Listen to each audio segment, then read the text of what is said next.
Like that being said, Tim Smith told PBC, or he was speaking for PBC, and stated that ESPN need to promote Terence Crawford like they did for Tyson Fury if they want to make the Errol Spence fight happen next.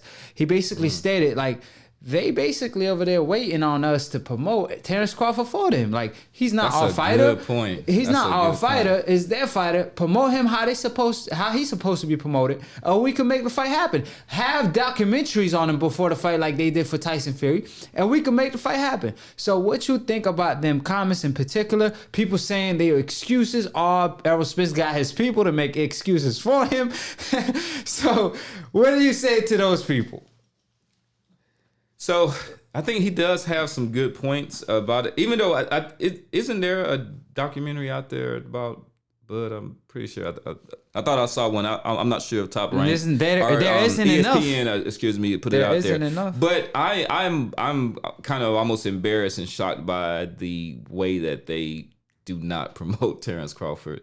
His last fight against Mean Machine just kind of popped up on me, in a sense, and that was a very competitive fight. I think a lot of people didn't know his opponent, but it doesn't matter if this guy is a number one pound for pound. He should be on there. He should be on ESPN. There should be little spots that they purchased for him.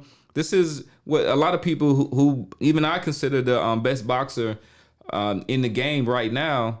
And he's basically being just overlooked. I mean, this low, like if you go talk to Bob Arum about Lomachenko, his face is gonna light up, and he's giving attention. And I'm just, but he's doing something right by Bud. Bud seems to have a lot of loyalty when it comes to Bob Arum. Yeah. So I don't know where that's stemming from. Yeah, I appreciate it for your take on it. We're gonna continue on it in a little bit, but for the moment, we got a caller.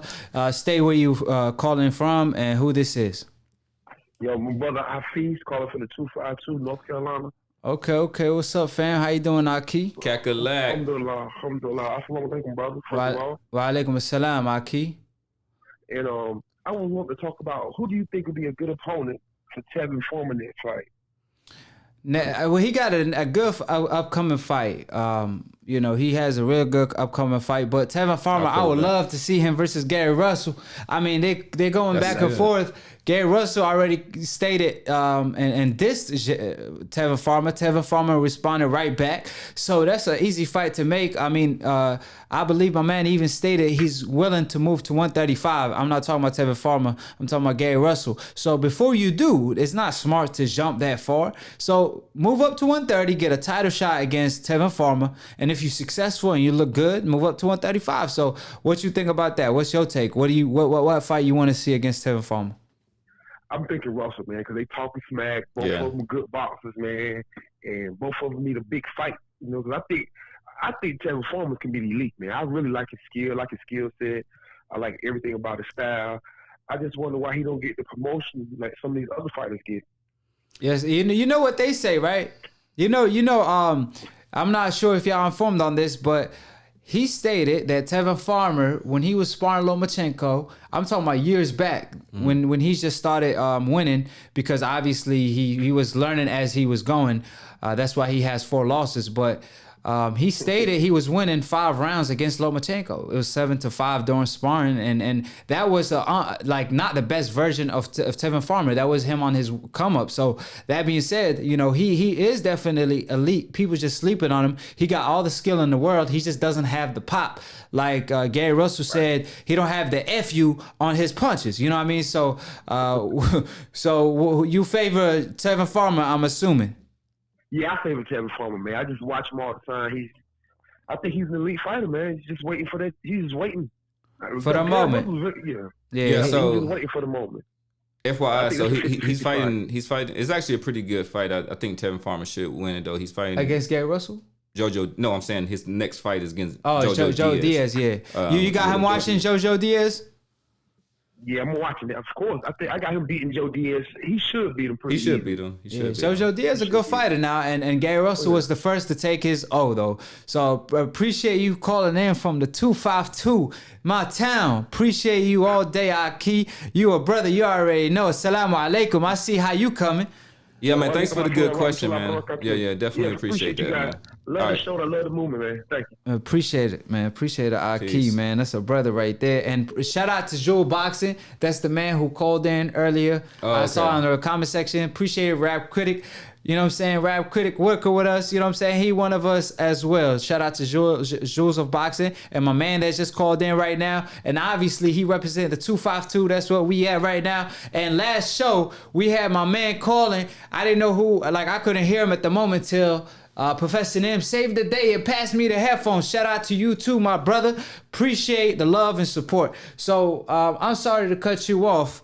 What was you talking about? Where were you at? I think we were talking about ESPN and how they are not promoting Terence Crawford. So we were talking about the zero promotion that Terence was receiving up to his last fight till the week of. And then they threw it all at once. If I haven't booked my ticket to the fight and I see all this promotion, now that week I know he's fighting, I'm like, it's too late for me. Because not everybody's schedule is the same. So you're supposed to be promoting the fight really 2 months before the fight, at least. So what I'm saying is, he is not wrong. Tim Smith is absolutely correct. I know a lot of people say, oh, he making excuses. How come, Tyson Fury, with all that promotion, he sold 3,000 tickets, 1,000 ticket, whatever what they was saying at me. But that's not the point. It don't matter if they promoted Tyson Fury and people didn't buy to him. They still got familiar with him. So when he do fight Deontay Wilder, now they're like, you know what? I'm tuning in just to see him get knocked out or to see him beat Wilder, whatever the reason might be. But when you don't have no promotion at all and they're relying on Terence Crawford fan base, and it always pulled through because he still has one of the highest ratings on TV and stuff.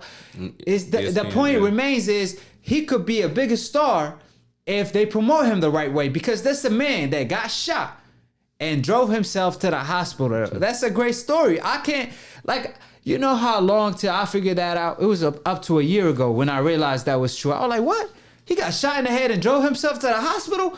You could be a superstar just based off that little story right there, 5-second story. They could start his documentary with that. You know what I mean? So that's my point. Like that, the PBC is right. They relying on Errol Spence building his brand and that being a mega fight instead of building Terence Crawford and building Errol. And then when they clash, that's like Mayweather versus Pacquiao. Now it's gonna be like Mayweather versus what? Ortiz or Conor? I'm sorry, not Conor. Ortiz or a regular fight it's gonna be Mayweather versus Pacquiao because that fight was long overdue. Yeah, but I'm saying as far as ticket sales, pay-per-view sales, I know the fight is gonna live up to it. There's no doubt in my mind. I'm talking about sales. Can they sell 4 million? Can they sell 4 million on pay-per-view? It depends on when it happens. Does this fight happen in 2021? 2021? Nah, 2020 is too many things. Too many obstacles. I think there's no way. You said that you sell 4 million? That's what I'm saying. Like they won't be close. They won't be close. So nobody sells 4 million. No, but I'm Floyd saying doesn't even sell 4 million. I'm saying they could sell 2 million. They really could get up there with 2 million, but they probably won't because Terence is not being promoted how he's supposed to. Errol is, if he beat Manny Pacquiao and then fight Terence, they probably sell 1.5 million, 1 million, max 1.5 million. But if Terence the Bud Crawford is being promoted how he's supposed to, then he could make 2 million pay-per-view sale. Because you got to think about it. Errol Spence is about to land the Pacquiao fight, and Terence had Pacquiao on his side with Top Rank 4 years ago, and they couldn't offer him that fight. Bob Arum, I think they did offer it to Pacquiao.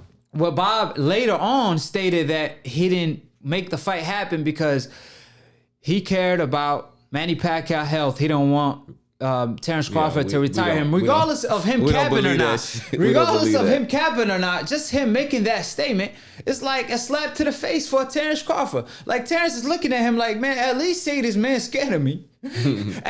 Freddie Roach came out saying that Terence is like Floyd Mayweather with power in his younger days and a southpaw. I was just like, whoa, hold on, Fred, press on the brakes, man. Yeah, you just told on your fighter that he don't want to smoke with Terence because that was around the time they were trying to make the fight happen, and then Pacquiao requested more money or whatever the reason why the fight didn't take place. I still hold Pacquiao accountable for not taking the fight, but my point is, like, man, we could have seen that first round, and I don't think he would have retired. That's all I'm gonna say. So,